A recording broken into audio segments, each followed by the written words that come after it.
For me, one word sums up St. Ignatius of Santhia: direction. St. Ignatius was a renowned spiritual director. Everyone went to go see him. Priests, religious, the faithful, and even the most hardened sinners sought him out for direction. Why? Because the man himself had clear direction. See, in our world today, direction is something we lack. Direction for my life, direction for my efforts, direction for my talents, direction for my day. What am I supposed to do? Where am I supposed to go? And these are not just millennial problems. These are all problems for all generations. If we follow St. Ignatius' life, the answer is simple. Let God direct you and direct everything to God. Ignatius was born in 1686 in Santhia, northern Italy, and died in 1770. When he was 7 years old, his father died, and he was left to the care of a local priest. And this local priest furnished Ignatius's vocation to the priesthood, and in a sense instilled this direction to God. And by 1710, he was ordained a diocesan priest. However, Ignatius felt this unsettledness, this yearning for something more.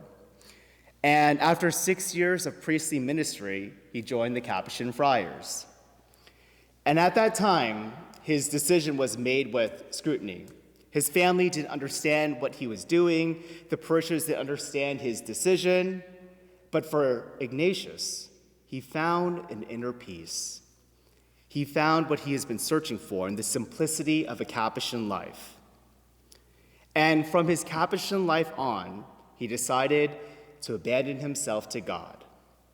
Let God direct him and direct everything he had toward God.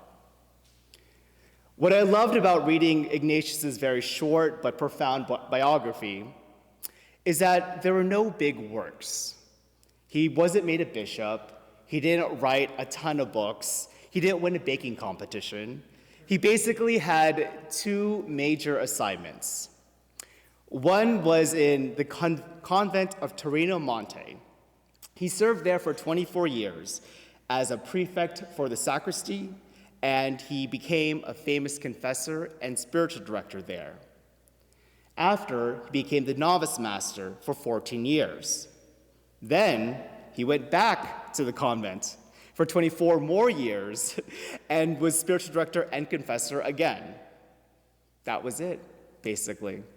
I mean, he did 2 years as a hospital chaplain, but most of his life was basically those two assignments. See, what I loved about St. Ignatius is that he kept it simple.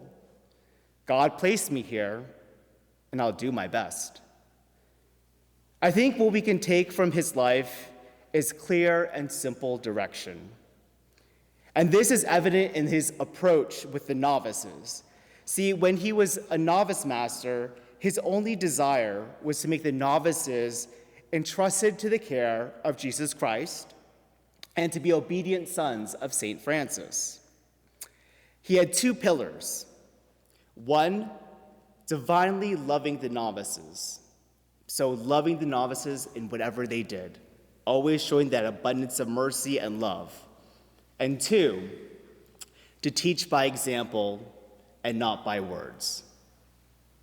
See, Ignatius had this profound ability to encounter people.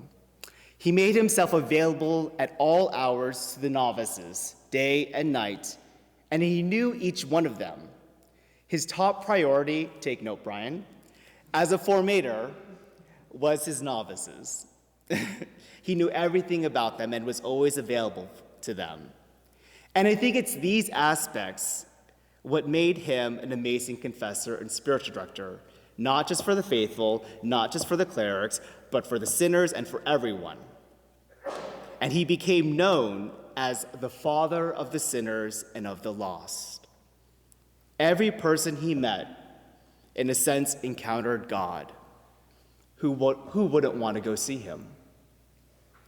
His famous quote is, "Paradise is not made for slackers. Let's get to work."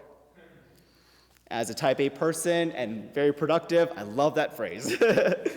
But if this is the only quote that we could find of St. Ignatius, if this is the only thing that could sum up his life, what does it tell us? The man kept it simple, and he kept everything directed to God.